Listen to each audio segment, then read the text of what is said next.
If you were getting an error message on your Epson EcoTank printer or wanting to swap out the maintenance box and reset the ink counter, then stay tuned. You won't want to miss this video.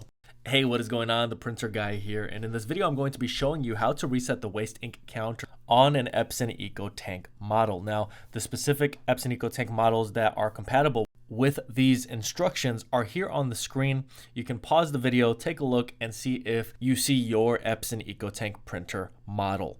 Now, the website we're going to be using to do this is inkchip.net. This is where we will get a reset code for our Epson EcoTank printer and where we will download software that is absolutely necessary to do this reset. You also will want to have an A to B USB cable.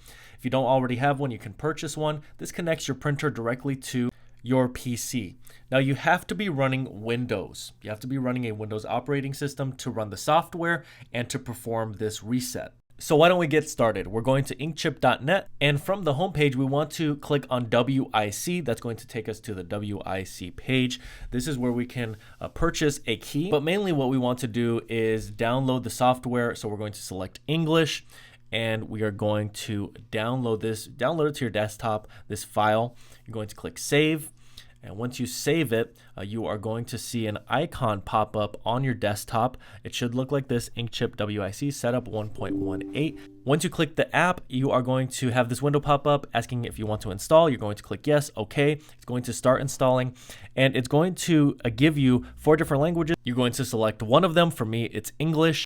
At this point, you definitely have to have your USB connection between your printer and your computer. Now, once you select the Inkchip WIC app that has your language, the program window will pop up. You should see your printer model and select it. Then you can click on Read Waste Ink Counter. You can see that there are numbers here. The goal is to get these to 0, and that's what we're going to work on now. So we want to input the Reset Waste Ink key. To get one, we actually need to close out of this window, go back to that WIC page, and you can buy between 1, 3, or 5 keys. Now, the more keys you buy, the less expensive.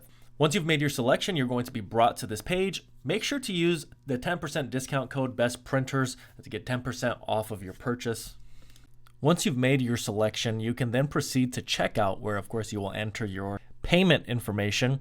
Once you've paid, you will get an email, and that email will contain the key that you will need to use with the software. So you're going to copy this key, and we're going to paste it back into the software. So we're going to open up the software, Waste Ink Counter, select your printer, select Read Waste Ink Counter, and you should see those numbers again. That will unlock Reset Waste Ink Counter. This is where you can paste your key and click OK.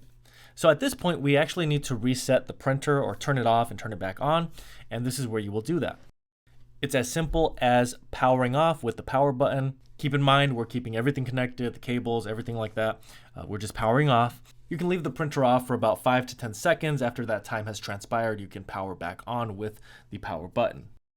You can also do a deep cleaning with this software, but of course we're just sticking to the Waste Ink Counter. We're going to go back, select our printer, and now when you click on Read Waste Ink Counter, you should have all these numbers zeroed out. So you're at 0% with the counters. That's exactly where you want to be. This was a successful reset. Again, just remember the website that we used was inkchip.net, and there is a 10% off code for these keys that you would need to reset your printer counter. That is Best Printers. If this video was helpful, please make sure to like. Any questions at all, comment below. And if you want more content like this, please make sure to subscribe. Thank you so much for watching, and until next time.